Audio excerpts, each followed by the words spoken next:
என்னுடைய செயலும் சிந்தனையிலும் இந்த சமூகத்துக்கு பயனுள்ளதாக இருக்குன்னு நினைக்கிறவங்க மட்டும் இந்த மூவேந்தர் மீடியாவை சப்ஸ்கிரைப் பண்ணிவிட்டு பெல் ஐக்கான் ஆல் கொடுத்து வந்து ஃபாலோ பண்ணிக்கோங்க. மூவேந்தர் மீடியாவுக்கு உதவணும்னு நினைக்கிற உறவுகள் கீழே கொடுக்கப்பட்டுள்ள வாட்ஸ்அப் நம்பருக்கு தொடர்பு கொள்ளுங்கள். நன்றி. அன்பான தேவேந்திர சொந்தங்களுக்கு, இந்த புனிதமான இடத்துல இப்போ நம்ம நிற்கிறோம். இது மாவீரர் வெண்ணி காலாடியோட 265வது வருட நினைவேந்தல் நிகழ்ச்சி. என்னன்னு சொல்லி கேட்டிங்கன்னா, அவர் பிறந்து வளர்ந்தது எல்லாமே நெற்கட்டுச்செவல் பாளையத்துக்கு உட்பட்ட பச்சேரி தான். அந்த ஊரில் இருந்து தான் அது உங்களுக்கு வரலாறு தெரிஞ்சிருக்கும். புலித்தேவனோட அரசவையில் மிக முக்கிய படைத்தளபதியாக விளங்கினார். இவரோட காலத்தில் தான் மிகப்பெரிய அளவில் இந்த காலாடி படைகள் எல்லா பாளையத்திலும் உருவாக்கப்பட்டது. அதுவும் இல்லாமல் நல்லா கேட்டுக்கோங்க, உச்சகட்டமாக பிரிட்டிஷ்காரர்கள் போர் புரிந்து எல்லாரையும் அடிமைப்படுத்தி மதமாற்றம் செய்து கொண்டிருந்த காலம் அது. யூசுப் கான் என்ற மருதநாயகம் மிகப்பெரிய படையுடன் ராமநாதபுரத்திலிருந்து அனைத்து பகுதிகளையும் நம்ம வத்ராப்பு முதற்கொண்டு எடுத்து அதில் தான் இப்போ இருக்கிற கான்சாபுரத்துலேருந்து பல ஏரியாக்களை அவர் போர் புரிஞ்சு வந்தார். ஆனால் அவர் இந்த ராஜபாளையம் பகுதிக்கு வரப்போ மாவீரர் புலித்தேவன் மற்றும் வெண்ணி காலாடியோட இந்த காலாடி படையை எதிர்த்து சண்டையிட முடியாமல் ராஜபாளையத்திற்கு மரிச்சிக்கட்டி என்ற இடத்துல தோல்வியை தழுவி புறமுதுகிட்டு ஓடினா அந்த யூசுப் கான் என்ற மருதநாயகம். அதில் பிரிட்டிஷ் படைகள் பல இடங்களில் தெரிச்சு ஓடி உயிரை விட்டாங்க. இப்பேற்பட்ட நம்ம முப்பாட்டன் வெண்ணி காலாடி அவர்கள் சூழ்ச்சியால் தான் இந்த சமூகத்தில் இருக்கும் தலைவர்களையும் சரி, அப்போது வாழ்ந்த தளபதிகளையும் சரி, சூழ்ச்சியால் மட்டும்தான் வெல்ல முடியும். அந்த மாபெரும் போரில் சூழ்ச்சி செய்து அவர்களுடைய படைகள் போல திட்டமிட்டு உடையை மாற்றி அந்த மிகப்பெரிய போர் நெற்கட்டுச்செவல் பாளையத்துக்கு அருகில் நடந்தபோது திரும்பி வரும்போது அவரை சூழ்ச்சியால் கொன்னாங்க. இருந்தும் அந்த இடத்தில் அவர் அனைவரையும் வெட்டி சாய்த்தார். அவருடன் சங்கனாப்பேரி ராமன், இன்னும் எத்தனையோ படத்தலைவர்கள் இந்த தேவேந்திர குலத்தில் அங்கே இருந்தாங்க. இதெல்லாம் அடுத்த தலைமுறை நீங்கள் தெரிஞ்சுக்கணும். ஆனால் இந்த கல்தூணை இந்த தூணை இந்த தெய்வ உருவத்தை உருவாக்கியவர் புலித்தேவன். ஏன்னா அவரும் இவரும் காந்திமதி கோயில், அதாவது எங்கே நம்ம திருநெல்வேலியில் இருக்க காந்திமதி அம்மா கோயில்லையும் சரி, கரிவலம் கோயில்லையும் சரி, இங்கே இருக்கிற நம்மளுடைய நீர்காத்த அய்யனார் கோயிலையும் வழிபடுறத பழக்கமாக கொண்டு இருக்காங்க. அப்பொழுது ஒரு சிறு குறிப்பு சொல்கிறாங்க, காந்தியம்மன் கோயிலில் உட்காந்து வழிபட்டுக்கிட்டு இருக்கப்ப அங்கே வேள்வி நடத்துகிறப்ப புலித்தேவன் ஐயா வெண்ணிக்காடையை பார்த்து உனக்கு என்ன தெரிஞ்சது என்று கேட்டபோது அவருக்கு கண்ணில் ஒன்று தெரிஞ்சிருக்கு. உனக்கு என்ன தெரிஞ்சது கேட்டால் நான் அம்மையும் அப்பனையும் கண்டேன்னு சொல்லியிருக்காரு வெண்ணி காலாடி. அப்பொழுது புலித்தேவன் ஆமாம் நானும் அதை கண்டேன்னு இருக்கார். அப்போ எந்த அளவுக்கு தெய்வ சக்தி உள்ளவரா நான் முப்பாட்டை வெண்ணி காலாடி இருந்திருப்பாருன்னு நீங்கள்லாம் புரிஞ்சுக்கோங்க. அப்பேற்பட்ட மாவீரர் வீழ்த்தப்பட்டார். ஆனால் அங்கு இருந்த இந்த தூணாகிறது காலப்போக்கில் அங்கே இருக்கிறவங்க பராமரிக்காத காரணத்தாலும் தேவையில்லாத வேலைகள் செய்கிறதுனால அவருடைய வாரிசுதாரர்கள் இங்கே புதுப்பட்டியில் இருக்கிறனால இது இங்கே எடுத்துகிட்டு வச்சுட்டாங்க. இங்கே கொண்டு வச்சு இப்போ வழிபடுறப்ப தான் இதை கடந்த இப்போ 3 வருடமாக முன்னாடி ஒரு தடவை ஒருத்தவங்க சொன்னாங்க, அன்னைக்கே நம்ம இந்த வழிபாட்டை தொடங்கிட்டோம். அதுக்கப்புறம் இந்த பீடம் கட்டுறப்பையும் இவங்களுக்கு தான் தெரியுமே, நம்மளுடைய சமுதாயத்தை அடையாளப்படுத்தணும், நம்முடைய வீரர்களை அடையாளப்படுத்தணும் சொல்கிறப்ப தான் இடையூறு வருமே.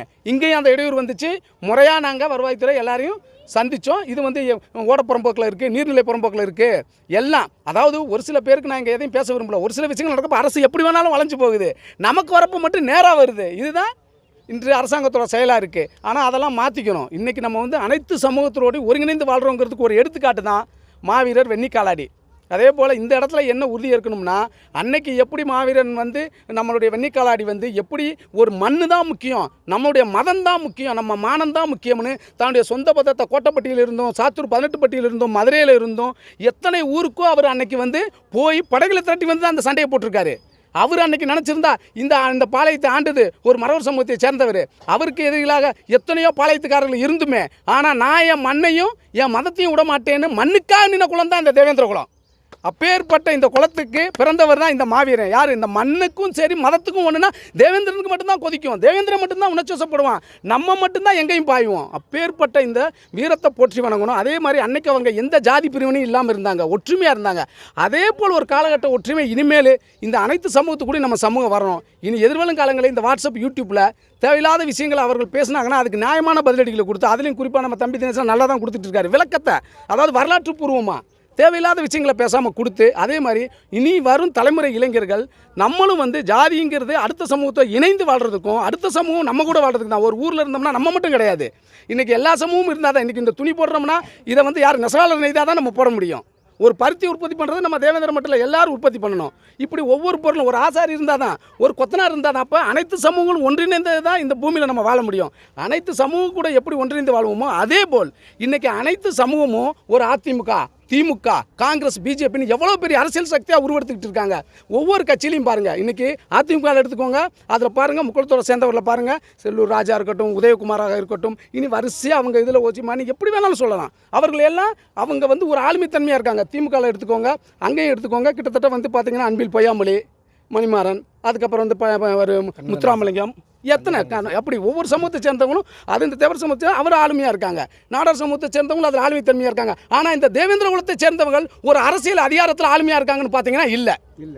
அப்போ அவங்களுக்கு யார் வந்து ஆதரவு கொடுக்க மறுக்கிறது? எதிர் சமூகம் வேணாங்குதா? எதிர் சமூகம் ஏதாவது வந்து மறைக்குதா? தேவேந்திரர்கள் அரசியலில் வந்து மேலே வர கிடையாது. நம்ம சமூகம் ஒரு அரசியல் களத்தில் நம்ம இளைஞர்கள் மேலே போனால் அவர்களை வந்து பின்தொடர்ந்து அவர்களை ஊக்கப்படுத்துறதுக்கு தவறுறோம். இதுதான் உண்மை. ஜாதிய வந்து ஒற்றுமை நமக்கு எவ்வளவு முக்கியமோ அதே போல அரசியல் அதிகாரத்தை பிடிக்கிறதுக்கு அனைத்து கட்சிகளிலும் நம்ம அதிகாரத்தை நோக்கி போகணும். அதுக்கு அடுத்த தலைமுறை இளைஞர்கள் இங்கெல்லாம் விழிப்புணர்வாக இருக்கணும். ஒரு கட்சியில் இருக்கிறாங்க. இன்னைக்கு இங்கே பாருங்க, கேடிஆர் இருக்காரு, அவர் ஒரு மைனாரிட்டி சமூகத்தை சேர்ந்தவர் தான். ஆனால் இன்னைக்கு அவர் 15 வருஷமாக யாரும் அசைக்க முடியாத ஒரு மாவட்ட செயலராக விளங்குறாரு.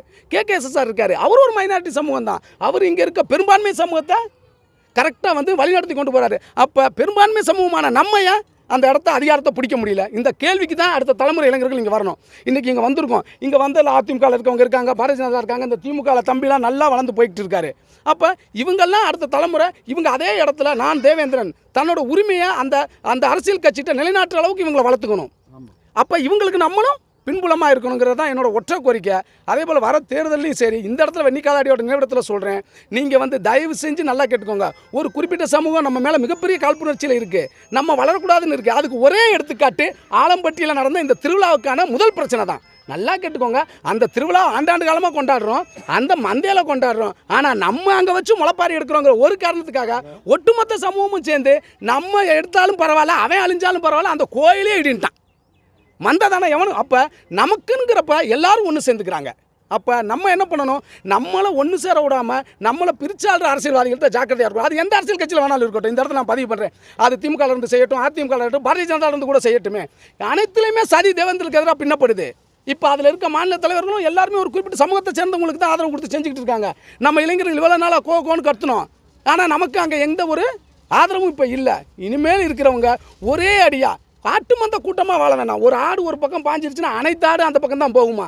அப்படி தேவேந்திரர்கள் இருக்க வேணாம். ஒரு ஏரியாவில் நமக்கு யார் நல்லது செய்வா, அரசியல் அதிகாரத்தை யார் கொடுப்பா, யார் நல்லவங்க, யார் ஜாதிக்கும் மாத்துக்கும் அப்பாற்பட்டு மக்களை மனிதனை நேசிக்கிறான்னு பாருங்கள். அவன் பின்னாடி தயவு செஞ்சு போகணும். அப்படி போனால் மட்டும்தான் இந்த சமுதாயம் அடுத்த 5 ஆண்டு காலத்தில் தயவு செஞ்சு அரசியல் எழுச்சி தேவேந்திரர்களுக்குன்னு வேணும். இனி தேவேந்திரர்கள் அரசியல் எழுச்சியை நோக்கிங்கிற காலம் நமக்கு வேணும். இளைஞர்கள் பொது ஜனநாயக அரசியலில் போகணும். ஒவ்வொரு கட்சியிலும் போய் அதிகாரத்தை பிடுங்கணும். எப்படி பண்ணி உழைக்கணும். அந்த கட்சியில் நீ உழைச்சாதான் மேலே போக முடியும். எனவே மக்கள் மத்தியில் தயவு செஞ்சு அடுத்த கட்ட இளைஞர்கள் ஜாதியை நம்ம உள்ளே வச்சுக்குவோம். ஜாதிய ஒற்றுமை வேணும், சமுதாய அரசியல் வேணும். ஆனால் சமுதாய அரசியல் தான் நம்மளை காக்க தவறுது. இன்றைக்கி யாரை எப்படி வீழ்த்தலான்னு பார்க்குறாங்க. ஒவ்வொருத்தவங்களையும் என்ன விஷயத்தில் இழுத்து விட்டு இன்றைக்கி வேறு சமூகம் நமக்கு எந்த துரோகமும் செய்யலை. ஒன்று புரிஞ்சுக்கோங்க, நம்ம சமூகத்தில் இருக்கவங்க தான் நம்ம சமூகத்தை பற்றி என்னென்ன விஷயத்தை செய்யணுமோ, இவனை இப்படி செய்ய, அவர்களை இப்படி செய்யுன்னு சொல்லி எல்லா தலைவர்களையும் எப்படி களைச்சி விடுறது. ஒரு தலைவர்கள் மேலே வந்தால் அவங்களை எப்படி மட்டம் தட்டுங்கிற வேலையை செய்கிறாங்க. இளைஞர்கள் விழிப்புணர்வாக இருங்க. உங்களுடைய எதிர்காலத்தை கருத்தில் கொள்ளுங்க. இந்த மாதிரி வீரர்கள் யாரை பின்பற்றி போனாங்க? அவர்கள் எந்த இதுக்கும் கட்டுப்படலை. அவர்கள் வாழ்ந்த மண்ணுக்கு மட்டும் நேசிச்சாங்க, மதத்தை நேசிச்சாங்க. நீங்களும் நம்ம சமுதாயத்தை நேசிங்க. தயவு செஞ்சு பொது ஜனநாயக அரசியலை நோக்கியும் அனைத்து சமூக ஒற்றுமையோடையும் நம்ம சமூக பற்றோடையும் பிற சமூக நட்போடையும் வாழணும்னு நான் கேட்டுக்கிறேன். என் பேர் கருமலையான். நாங்கள் வந்துட்டு புலித்தேவர் காலத்தில் அங்கே வாழ்ந்துருந்துருக்கோம்.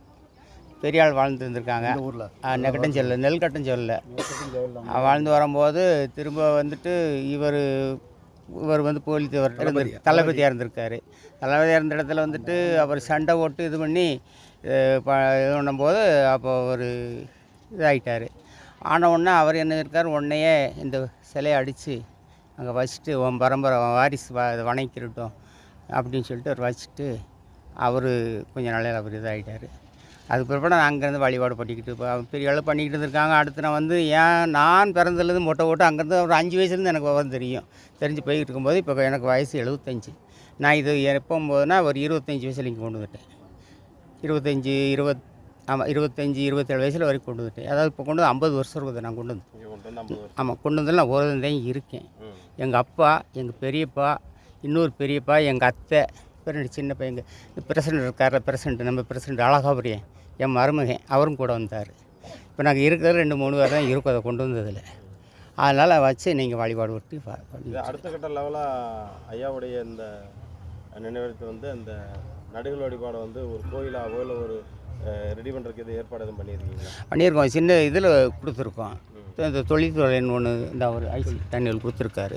கொடுத்து ஒரு சின்ன இதில் சேர்த்து வச்சுருக்காரு. அதுலேருந்து அதில் அவங்க இது பண்ணி சொல்லிக்கிட்டு இருக்காங்க. அது எப்படிங்கிறத சேவலில் வந்து பார்த்தீங்கன்னா ஐயாவுக்கு வந்து செலவு வந்து அறிவிச்சிருக்காங்க தமிழக. ஆமாம் ஆமாம், நான் தான் இது பண்ணி கொடுத்தேன். ஆமாம், நான் தான் இந்த இடத்துல எதுவும் அரசு சார்பில் எதுவும் உங்களுக்கு எதுவும் செஞ்சு கொடுக்க சொல்லியிருக்காங்களா? சொல்லலை, இன்ன வரைக்கும் அவர் கொடுத்துருக்காரு. இன்னும் ஒன்றும் சொல்லலை. நாங்கள் அங்கேயும் மனு கொடுத்துருக்கோம், இங்கே விருதுலையும் கொடுத்துருக்கோம், விருதுலையும் கொடுத்துருக்கோம், தென்காசிலையும் கொடுத்துருக்கோம். ஆனால் நாங்கள் வந்து வாரிசுங்கிற இதை அங்கே கொடுத்துருக்கோம், இங்கே அதே மாதிரி கொடுத்துருக்கோம். ஆனால் எதுக்கு ஏதோ ஒரு இது பண்ணுங்கன்னு இங்கே கொடுத்துருக்கோம். இந்த கோயில் வந்து மகாசபை மூலியமாக ஏதாவது எடுத்து செய்யலாமா அப்படிங்கிறத நான் கேட்குறேன். அதாவது 100% ஏற்கனவே ஒரு தடவை இதை வைக்கிறப்பே வந்து இது நான் தான் சொன்னேன், நீர்நிலைன்னு சொல்லி நம்மள்ட்ட வந்து பிரச்சனை பண்ணுறப்ப நாங்கள் தான் தாசில்தார் வியோவெல்லாம் பேசி நம்ம மாமா அழகாபுரியான்ட்ட சொல்லி இது தேவையில்லாத வேலையை செய்ய விடுங்கிறதெல்லாம் நம்ம தான் அதெல்லாம் ரெடி பண்ணோம். இப்போ வந்து இது நம்ம முப்பாட்டனுக்கு செய்கிறது. இதை வந்து அரசாங்கம் பண்ணணும்லாம் நம்ம எதிர்பார்க்க தேவையே இல்லை.